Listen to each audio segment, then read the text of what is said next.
That was some tea. No alcohol. But this is part 3. Unless I can't count. But I'm pretty sure I can. So, this is the Battle of... And they probably said it so many times, but I don't remember. I can't pay attention. All right. Let's get into it.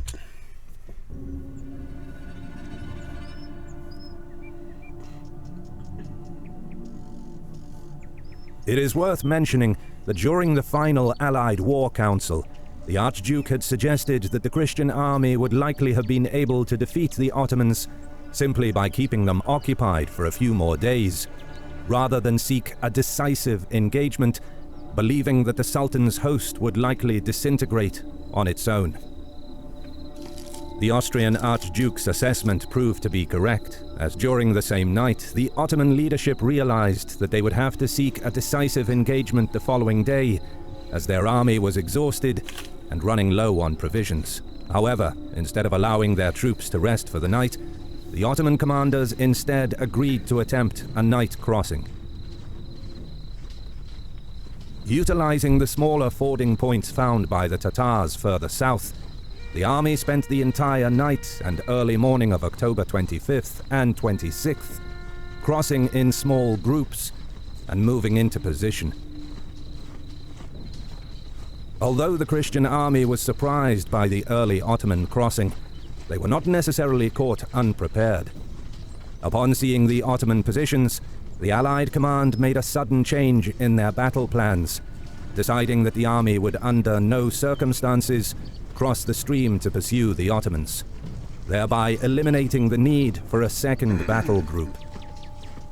Under threat of encirclement by the Ottomans, the Christian forward units guarding the ford were quickly recalled and used instead to screen the Allied army as it deployed for battle.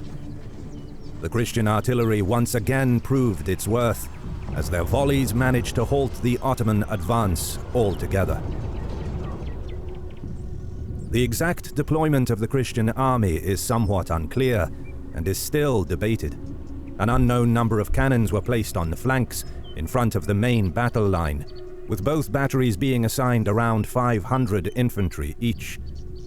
It appears that the Western Christian infantry, under the command of Schwarzenberg, were divided into 5 tercios and placed in the center of the first line, with Hungarian and Transylvanian light infantry covering the center right and center left, respectively.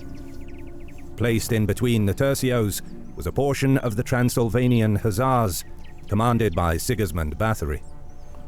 The second line, deployed in a wedge formation, was designed to punch straight through the Ottoman ranks. Led by Archduke Maximilian III, it consisted of 4,000 Hungarian Hussars, led by Palffy, their flanks covered by heavy German cavalry, with 1,000 riders on the right and 1,300 on the left. At the back of the wedge were 500 of the most heavily armed and armored knights Europe had to offer. These riders, most of whom were from Westphalia, along with their horses, were covered head to toe in full plate armor. The third and final line was led by Tiefenbach and composed mostly of the remaining Hungarian cavalry and infantry, also including a number of mixed units from other Allied nations as well.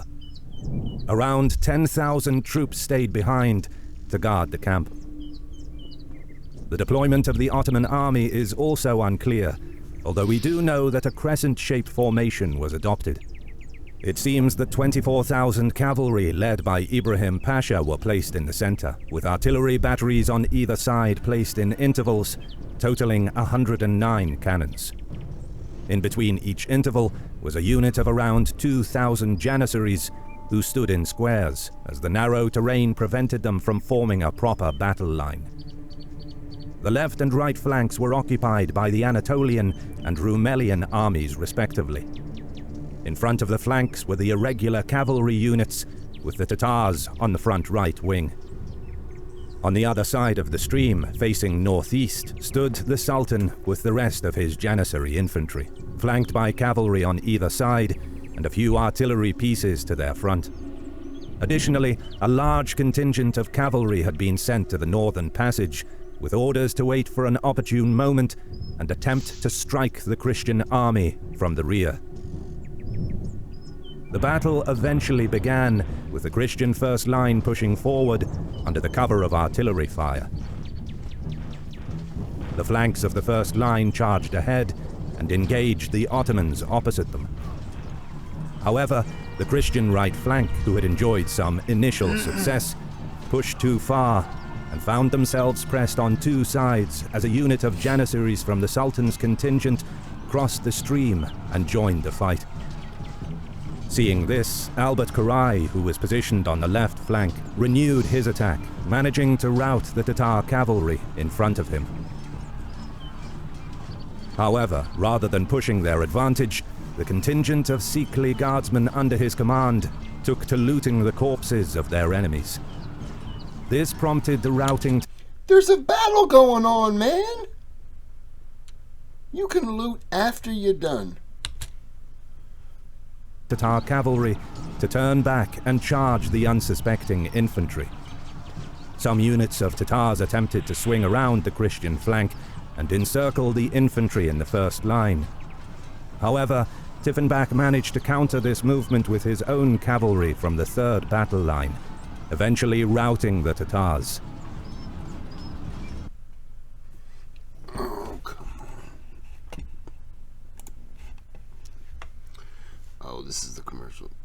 Can't believe they were looting the body. Do that after the fight, man. What are you doing? Bunch of idiots.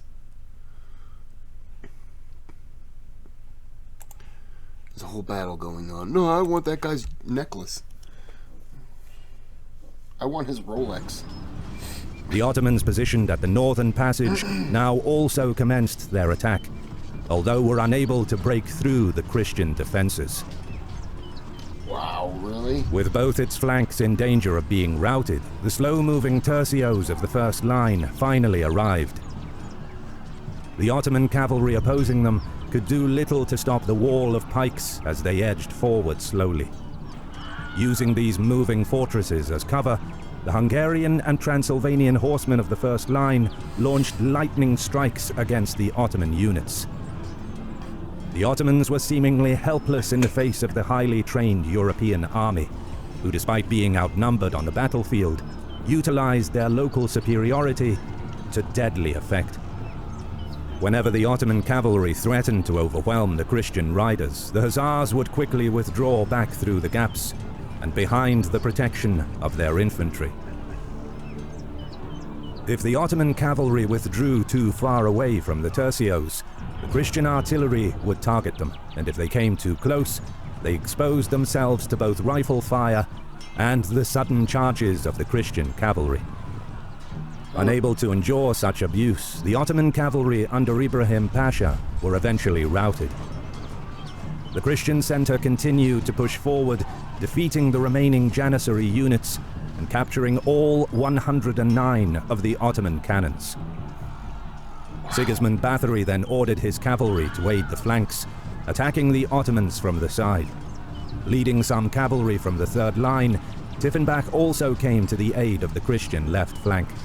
After some fighting, what remained of the Ottoman left flank were also eventually routed. The seemingly unstoppable Christian advance was finally halted by a unit of Janissaries who had taken up position at the fortified church.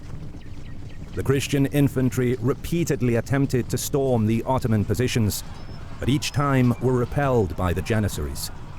The Christians eventually realized that if they wished to dislodge the stubborn Ottomans from their fortifications, they would need more offensive power than the infantry could provide. Do they know about being able to cross down in this section right here, where they could almost come around to the flank of the Ottomans down here? Maybe they don't know, because they haven't crossed there, so maybe they're unaware that you can. The Christian second line was finally brought forward. Under the cover of artillery fire, the steel-clad wedge of men and horses drove forward and crashed into the Ottoman positions. Simultaneously, the Christian infantry had taken up position in the nearby ruined houses and now began indiscriminately firing into the Ottoman ranks. Even under the immense pressure of the combined arms of the Christian infantry, cavalry, and artillery, the Janissaries clung desperately to their final remaining bridgehead. Wow, they are holding out. It was only after a bloody melee. They are holding out. They got slammed into by cavalry. That they were finally routed and forced back across the stream. Upon achieving this great success, however, the Christian commanders now faced a dilemma. Despite the Allied leaders having agreed earlier in the morning that under no circumstance would they cross the stream, the Hungarian and Transylvanian commanders now rode to the Archduke's position, calling on him to press the attack. Both Maximilian III and Schwarzenberg were hesitant to do so, not wanting to overextend the army. Sigismund Bathory, Albert Garay, and Count Palffy, all seemingly intoxicated with success, however, continued to pressure the Archduke, arguing that a complete and total victory was theirs for the taking.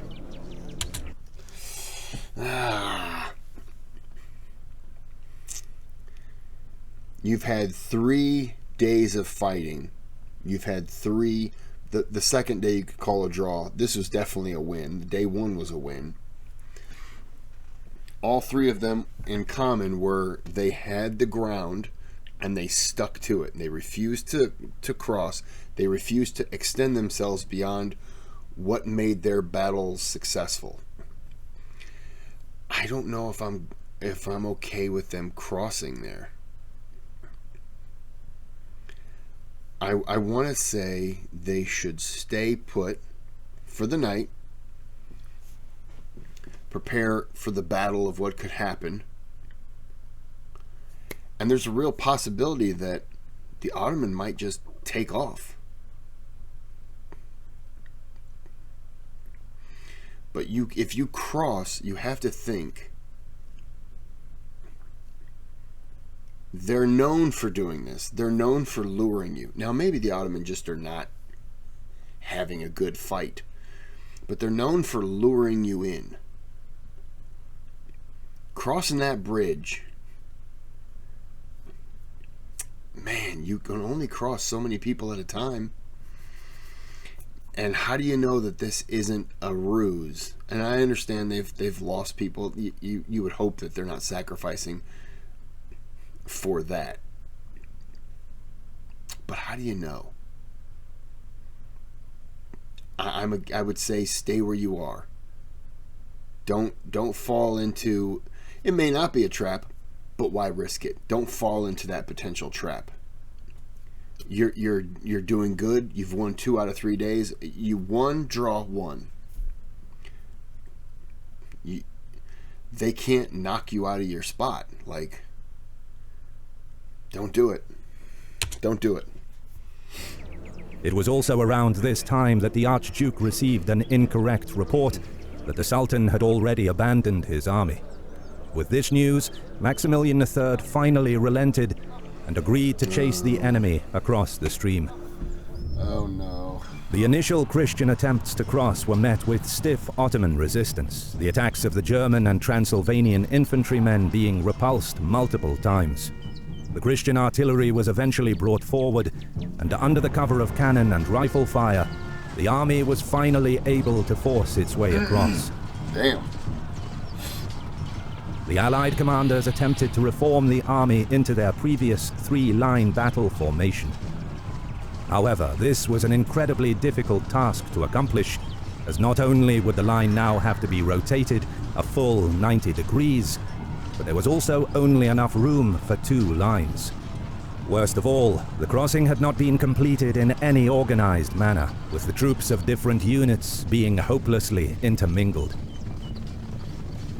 The army would be exposed to attack as it organized itself, which evidently would take a significant amount of time that the Christians simply did not have.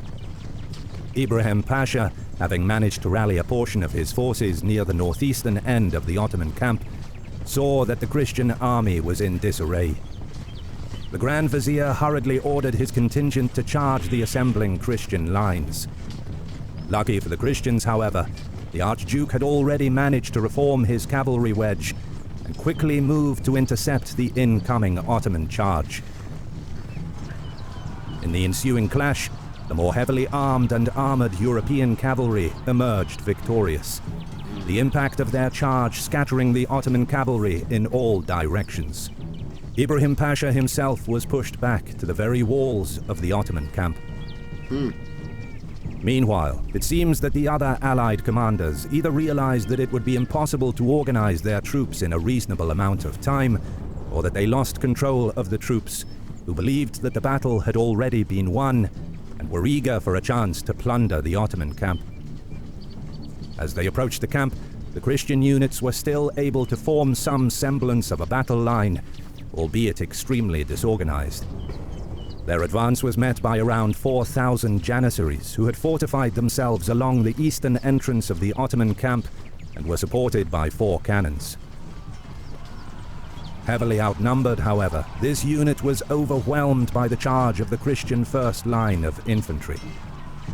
Unfortunately for the Christians, however, it was here where the front ranks of the Allied army finally lost any semblance of cohesion and discipline, as the army of Germans, Austrians, Hungarians, and Transylvanians devolved into a mob of looters, scattering amongst the tents in search of plunder, with many even discarding their weapons in their eagerness. A group of Christian cavalry also managed to force their way into the Ottoman camp from the north, and without facing any resistance, made their way to the Sultan's tent near the southern end of the Ottoman camp, where they encountered a unit of Janissaries who were still in good order. The Janissaries first discharged their rifles, then drew their swords and fell upon the shocked Christian riders, who began to flee. It was at this point that the supposedly victorious Christian army began to descend into a rout. In their haste... All these damn ads. Oh, no one likes you, Weekend. Shut your face.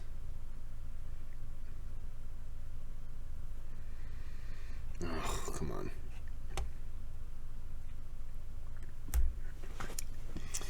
Yeah, I can't believe they just raided in there. Of course, you know, looting. Gotta pick what we can off the bodies. In their haste to cross the stream and seize what they believed to be an easy victory, and in part due to the clouds of gunpowder smoke in the air which limited visibility, the Christian commanders had failed to recognize that a significant portion of the Ottoman army was still intact. In addition to the troops still fighting, there were still 10,000 unengaged Janissary infantry and a large number of Sipahi cavalry at the southern end of the Ottoman camp. Additionally, the Ottoman reserves and rear guard, along with other rallied units of Tatar and Anatolian cavalry numbering over 25,000, were also still positioned outside and to the south of the camp. Finally, I said they would lure them out. They did. I didn't realize they had that many men in the camp, let alone that many men down below.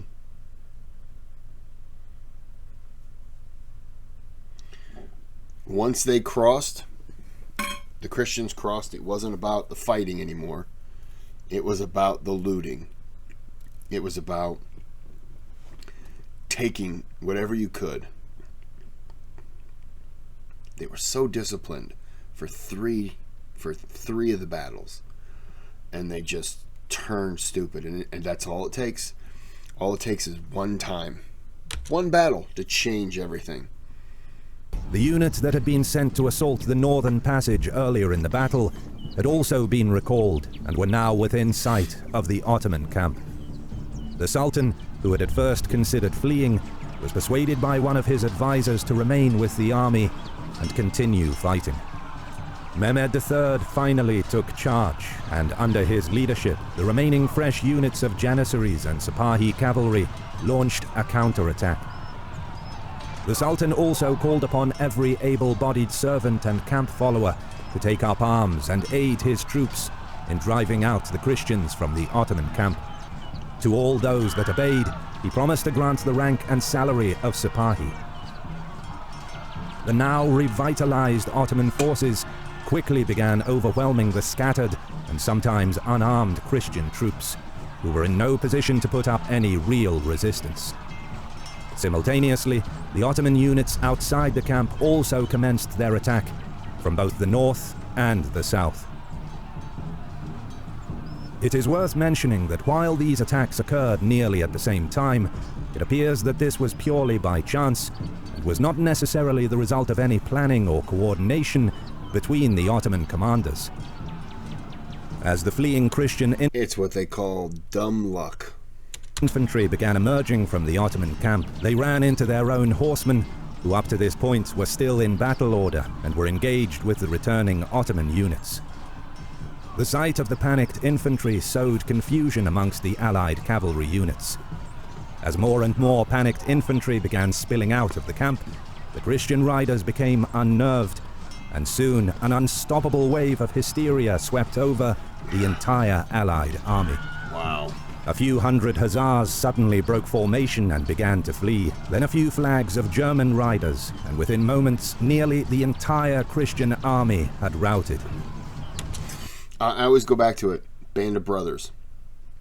There's a great part in there during the Battle of the Bulge where they talk about there was one soldier who was completely scared out of his mind.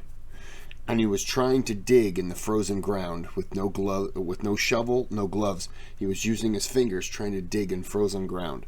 And he had dug so hard that his fingernails came off. Now, I can't tell you if any of this is actually true. This is just what it is. It's portrayed in the series. And they had to immediately get that guy off the line and get him back to, like, the medic and stuff like that.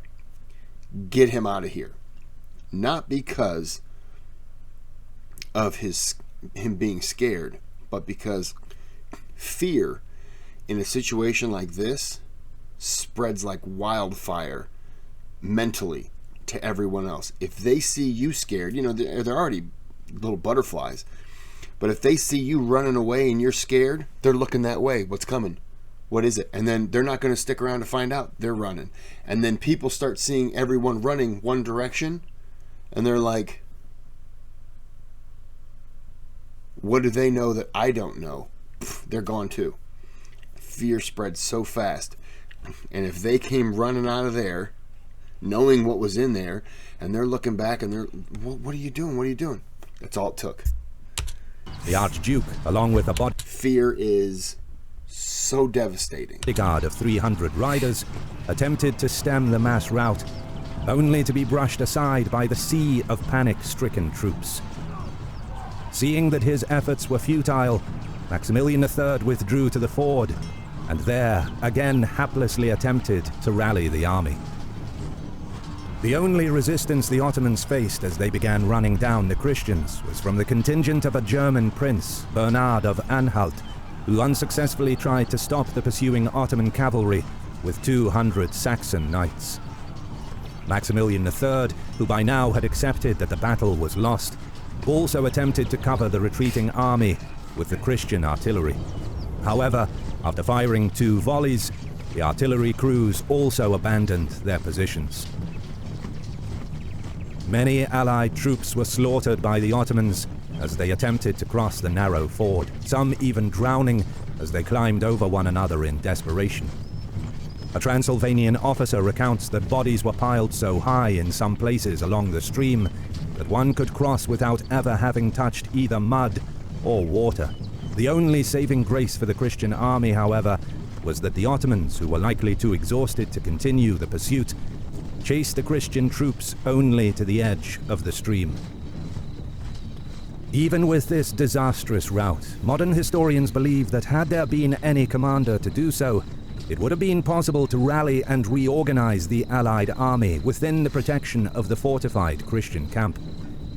However, upon seeing the Allied troops looting their own camp, the Archduke dared not go inside and instead abandoned the battlefield.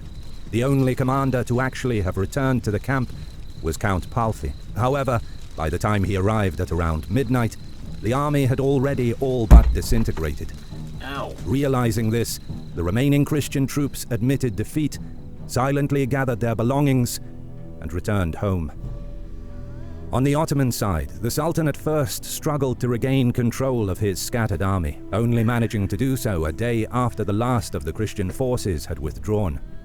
However, as it was now late October, and with their logistical capacity already stretched to its limit, they were unable to take advantage of the victory.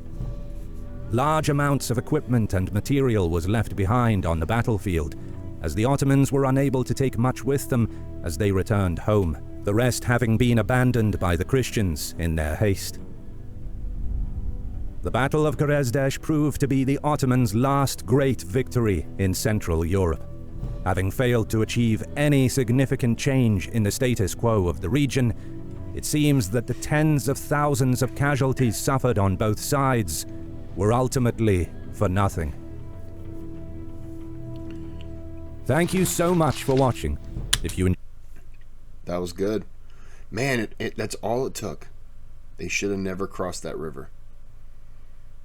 Don't cross the river and just keep that position. Wow. It's a valuable lesson that unfortunately you got to learn that the hard way. Well, this is good. I'm going to end this here. Like and subscribe. Thanks for watching, and have a good day. Have a good night.